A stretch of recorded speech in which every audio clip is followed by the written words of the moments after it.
Lasting love. Gr12 Hamlet's duty to Denmark means he can't marry freely. Lines. For nature Crescent does not grow alone, yielding of that body whereof he is the head. Laertes continues by explaining that even if Hamlet truly loves Ophelia right now, it doesn't matter, because he is a prince, and his choices are not his own. His marriage will be based on political needs, not personal feelings. He himself is subject to his birth. Hamlet, as royalty, can't make personal choices like common people. For on his choice depends the sanctity and health of this whole state. Who he marries affects all of Denmark. Then if he says he loves you, it fits your wisdom so far to believe it. Even if Hamlet says he loves her, Ophelia shouldn't trust it too much unless he proves it through real action. Small blue diamond translation. Laertes warns Ophelia that Hamlet's duty to Denmark comes before his love life. Even if he loves her, he might have to marry someone else for political reasons. Gr13 Laertes warns Ophelia to guard her reputation. Lines. Then weigh what loss your honor may sustain. Danger of desire. Laertes moves from talking about Hamlet's actions to warning Ophelia about her own. He tells her that if she listens too eagerly to Hamlet's words, she might fall for him too quickly. If she gives her heart to him or gives into his advances, she might lose her chastity, virginity, and damage her reputation. Fear it, Ophelia, fear it, my dear sister, and keep you in the rear of your affection. She should stay in control of her feelings and avoid the dangers of desire. Small blue diamond translation. He's basically saying, be careful. Even the most cautious girl can ruin her reputation if she lets herself be seduced. Guard your honor. Gr14 The metaphor of the spring buds and virtue being attacked. Lines. The shariest maid is prodigal enough before their buttons be disclosed. Laertes uses some powerful imagery to warn Ophelia about how society views women's virtue. The shariest maid is prodigal enough if she unmask her beauty to the moon. Even the most modest girl can look too reckless if she lets herself be seen in a vulnerable way. Virtue itself scapes not calumnious strokes. Even a good person can be gossiped about and slandered. The canker galls the infants of the spring too oft before their buttons be disclosed. Just like young flowers can be destroyed before they bloom, a young woman's reputation can be ruined before she fully grows into herself. Small blue diamond translation. Even if Ophelia does nothing wrong, people will still talk. Society is cruel to women, and she must be careful. Gr5 Ophelia calls out Laertes' hypocrisy. Lines. I shall th effect of this good lesson keep, recks not his own reed. Ophelia listens to her brother's speech and responds sharply. She basically tells him, sure, I'll follow your advice, but you should follow it too. She accuses him of being like hypocritical preachers who tell people to be good while ignoring their own sins. Do not as some ungracious pastors do, show me the steep and thorny way to heaven. Don't act like a strict preacher telling me to be good.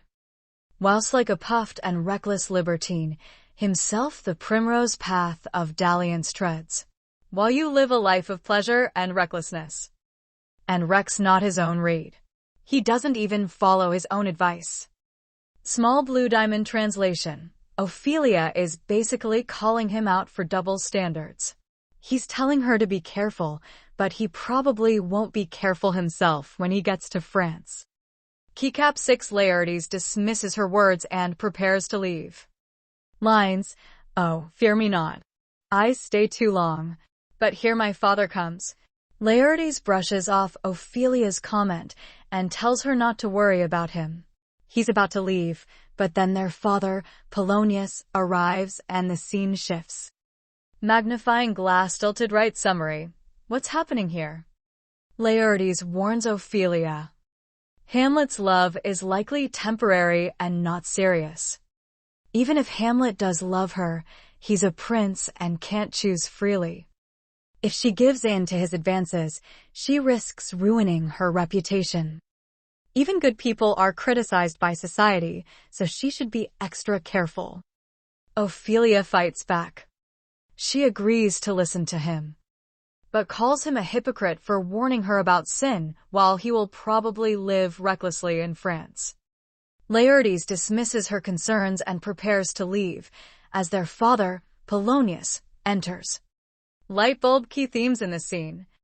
Women's honor and reputation. Ophelia is told that her worth is tied to her chastity. Double standards. Laertes warns Ophelia about men, but Ophelia calls him out for likely doing the same things. The conflict between love and duty. Hamlet's love is questioned because he is a prince who can't choose freely. Appearance versus reality. Laertes says Hamlet's love looks real but might not be. This scene sets up Ophelia's tragic fate later in the play. She is constantly controlled by men, first by her brother and father, and later by Hamlet's madness. This passage from Hamlet, Act 1, Scene 3, is an interaction between Laertes, Ophelia, and Polonius, where Laertes gives advice to Ophelia about Hamlet, and Polonius later reinforces his skepticism about Hamlet's love for her. Breakdown and explanation. 1. Laertes' advice to Ophelia, lines 1 to 30. Laertes is about to leave for France and gives his sister, Ophelia, some parting advice about Hamlet. He warns her not to take Hamlet's love seriously because it is likely just a youthful infatuation, a toy in blood. Hamlet, being a prince, cannot freely choose whom to love, as his marriage will be dictated by political necessity. Laertes advises Ophelia to guard her honor and chastity, warning that giving in to Hamlet's advances could ruin her reputation. 2. Ophelia's response, lines 31 to 36.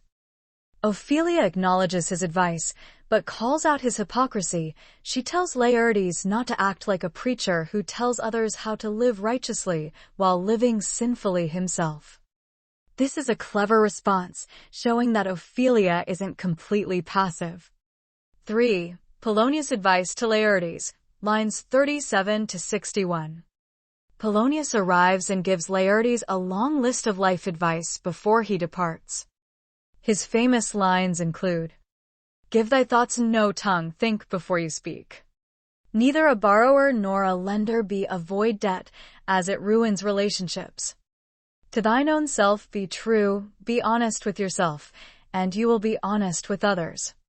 These pieces of advice sound wise, but Polonius is also a self-important, controlling character, often giving long-winded speeches. 4. Polonius' conversation with Ophelia, lines 62 end. After Laertes leaves, Polonius asks Ophelia about Hamlet. She admits that Hamlet has shown affection for her. Polonius completely dismisses Hamlet's love, calling Ophelia naive, a green girl. He warns her that Hamlet's words and promises are not genuine, comparing them to traps set for birds, springes to catch woodcocks. He commands Ophelia to stay away from Hamlet, forbidding her from even speaking to him. Key themes and meaning. Women's oppression. Both Laertes and Polonius dictate how Ophelia should behave while ignoring their own actions. They see her as passive and needing protection, rather than trusting her judgment. Love versus duty. Hamlet's love is viewed as temporary and unreliable. Ophelia's family prioritizes political and social consequences over her happiness. Appearance versus reality. Polonius pretends to be wise and moral, but his advice can be shallow. Hamlet's love appears real, but they believe it isn't. Final thoughts. This scene sets up Ophelia's eventual downfall, as she is forced to reject Hamlet under her father's orders. It also foreshadows Hamlet's internal conflict. He is trapped between his emotions and his role as prince. This passage is from Hamlet, Act 1, Scene 4, and occurs just before the ghost of Hamlet's father appears. Hamlet, Horatio, and Marcellus are standing outside Elsinore Castle at night, discussing the cold weather and the time.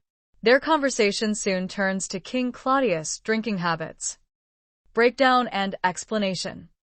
1. The cold night, lines 1 to 6. Hamlet. The air bites shrewdly. It is very cold. Hamlet notes that the night is bitterly cold. Horatio. It is a nipping and an eager air. Horatio agrees, emphasizing how sharp and biting the air feels. Hamlet. What hour now? Hamlet asks for the time. Horatio. I think it lacks of 12. Horatio guesses that it's almost midnight. Marcellus. No, it is struck. Marcellus corrects him. It has already turned midnight. 2. The ghost's usual appearance, lines 7 to 10. Horatio. Indeed? I heard it not. It then draws near the season wherein the spirit held his wont to walk. Horatio realizes that since it is now midnight, it is around the time when the ghost of Hamlet's father usually appears. Small blue diamond. This is important because, in Elizabethan beliefs, ghosts were thought to appear at midnight, the witching hour when supernatural forces were strongest. 3. Trumpets and gunfire, King Claudius' drinking party, lines 11 to 19. A flourish of trumpets and ordnance shot off within. They hear the sound of trumpets and cannons being fired from inside the castle. Horatio. What does this mean, my lord? Horatio asks Hamlet what the noise is about. Hamlet. The king doth wake tonight, and takes his rouse, keeps wassail, and the swaggering upspring reels. Hamlet explains that King Claudius is drinking and partying late into the night. Wassail refers to drinking in celebration, and upspring reels refers to rowdy dancing. Hamlet. And as he drains his draughts of Rhenish down, the kettle drum and trumpet thus bray out the triumph of his pledge. Claudius is drinking heavily. Rhenish is a type of wine from the Rhine region. Every time he drinks, loud music and cannons announce his toast. 4. Horatio's response, line 20.